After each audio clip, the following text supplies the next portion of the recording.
India महागठबंधन के सहयोगी दलों के बीच बगावत के रंग दिखने लगे हैं। आलम यह है कि लोकसभा चुनाव से पहले धीरे धीरे कांग्रेस अब मुश्किलों में फंसती जा रही। एक के बाद एक सहयोगी दल कांग्रेस पर हमलावर हैं। सभी पार्टियों को एक साथ जोड़ने वाले नीतीश कुमार भी इंडिया गठबंधन पर आरोप लगाते हुए एनडीए में शामिल हो गए।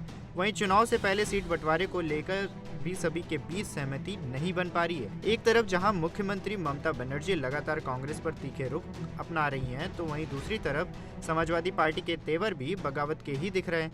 अब बड़ा सवाल ये है कि सहयोगी दलों के इस कदम के बावजूद कांग्रेस अभी तक शांत क्यों है। सभी दलों को एक साथ लाने के लिए कांग्रेस ने इंडिया महागठबंधन का ऐलान किया था, लेकिन धीरे धीरे इसका उलट होते हुए दिख रहा है। कई पार्टियां कांग्रेस से दूरी बनाने लगी हैं। एक तरफ जहां कांग्रेस और इंडिया महागठबंधन के नेता ऑल इज वेल का दावा करते रहते हैं, वहीं दूसरी तरफ सीट शेयरिंग को लेकर लगातार खटपट की खबरें भी सामने आती रहती हैं। ममता ने दी कांग्रेस को चुनौती। ममता बनर्जी और कांग्रेस के बीच अनबन खत्म नहीं हो रही है। यही कारण है कि पश्चिम बंगाल की मुख्यमंत्री ममता बनर्जी ने हाल ही में अकेले लोकसभा चुनाव लड़ने का फैसला लिया। इस दौरान ममता बनर्जी ने कांग्रेस को घेरते हुए बीजेपी को हराने की चुनौती दे डाली। उन्होंने दावा करते हुए एक रैली में कहा कि कांग्रेस 40 सीटें भी शायद ही जीत पाए। लेकिन इतना सब होने के बाद भी कांग्रेस अभी तक चुप है और किसी तरह का रिस्क नहीं लेना चाह रही। पार्टियां अपना रही तीखे रुख।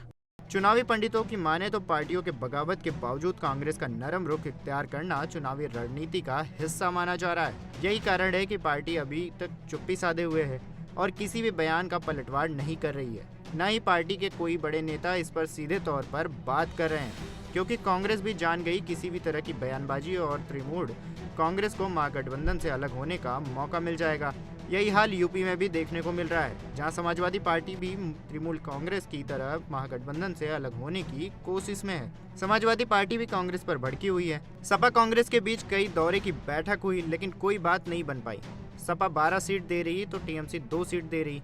कांग्रेस इतनी कम सीटों पर राजी भी नहीं है। बयानबाजी से बच रही कांग्रेस। वहीं पार्टी का ये भी मानना है कि तृणमूल कांग्रेस का इस तरह से बयान देना जांच एजेंसियों की तरफ पार्टी पर दबाव भी एक कारण होगा।